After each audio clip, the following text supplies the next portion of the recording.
कि अगर 2011 जनसंख्या के आधार पर परिसीमन हुआ तो आदिवासी सीट्स कम हो जाएंगे, ट्राइबल सीट्स कम हो जाएंगे। राम मंदिर में जो चोरी हुई, आप राम के नाम पर चुनाव जीत कर आए। अपने बीच अगर इतनी ताकत होती तो दूसरी पार्टी के पकाए फलों को लाकर अपनी झोली में नहीं टपकाते। जो डीएमके का रुख है, लगता है वो एनडीए के लिए फायदेमंद रहने वाला है और इंडिया ब्लॉक में एक तरीके से जो शक्ति है पार्टियों को लेकर वो कमजोर दिख रही है। देखिए, ऐसा है कि हर स्टेट का अपना अपना मुद्दा होता है, उनके अपने अपने हित होते हैं। अब डीएमके क्या स्टेप लेगी ये आज के बाद पता चलेगा। वैसे इंडिया गठबंधन में जो लोग हैं वो पूरी तरह से आरक्षण के खिलाफ नहीं है या परिसीमन के खिलाफ नहीं है। दरअसल हम लोगों ने तो महिला आरक्षण बिल का 2023 में ही समर्थन किया, साइन किया, वो लागू भी हो सकता था। उन समय कहा गया था कि सेंसस होगा फिर परिसीमन होगा और उसे लागू किया जाएगा, लेकिन 3 साल बर्बाद किया गया। न तो सेंसस किया आपने, अब आप कह रहे हैं कि बिना सेंसस के या परिसीमन लागू करेंगे।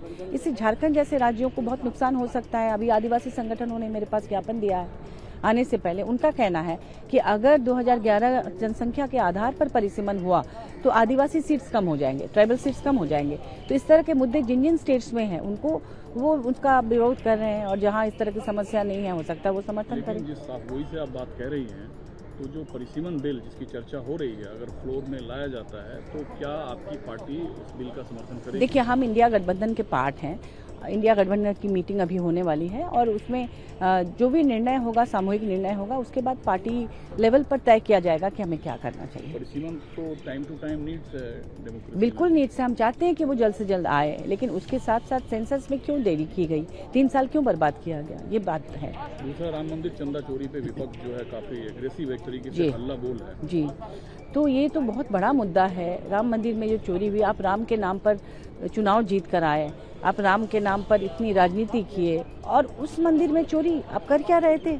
आपने किन्हें वहाँ बैठाया है, उन पर कार्रवाई क्यों नहीं हो रही है? नीचे के कुछ लोगों को आप अरेस्ट करके दिखा रहे हैं कि आप न्याय कर रहे हैं, लेकिन ऊपर जो बैठे हैं क्या उनके नॉलेज के बगैर ऐसा इतना बड़ा कांड हो सकता है? लोग, लाखों लोग वहाँ आ रहे थे, चंदे दे रहे थे, चढ़ावा चढ़ा रहे थे, सोने के जेवर दे रहे थे, कितनी चीज़ें गायब हो गई, लोग क्लेम कर रहे हैं और अब आप लिपापोती कर रहे हैं। इस मुद्दे पर बहस होनी चाहिए क्योंकि पूरा देश जानना चाहता है कि इस मुद्दे पर आपका क्या स्टैंड है। आखिरी सवाल है, इस सत्र में मुद्दे महत्वपूर्ण है इंडिया ब्लॉक के लिए या इंडिया ब्लॉक को एकजुट रखना बड़ी चैलेंज है?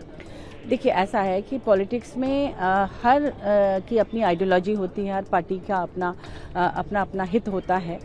क्या एनडीए में ऐसा नहीं है? एनडीए में भी तो इतने सारे जिन्होंने जोड़ा था, जब इंडिया गठबंधन ने 26 या 27 पार्टीज को जोड़ा था, उस समय भी अचानक पता चला दिल्ली में हमारी मीटिंग है तो बैंगलोर में जाकर, या बैंगलोर में हमारी मीटिंग है तो दिल्ली में आकर एनडीए भी, जबकि वो कहती थी एक अकेला सब पे भारी, उन्होंने भी 26, 27, 28 पार्टियों को जोड़ लिया और अब तो वो पूरी पार्टी को उठा के लेके आ जा रहे हैं। कभी तृणमूल को उठा के ले आ रहे हैं, कभी आप को उठा के ले आ रहे हैं, कभी महाराष्ट्र के शिवसेना को उठा के ले आ रहे हैं। तो आप इसमें क्या कहेंगे? क्या उनके बीच मतभेद नहीं है? अपने बीच अगर इतनी ताकत होती तो दूसरी पार्टी के पकाए फलों को लाकर अपनी झोली में नहीं टपकाते।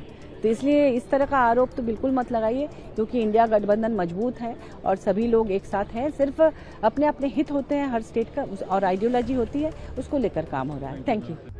प्रभातखबर.com, विश्वास वही, रफ्तार नहीं।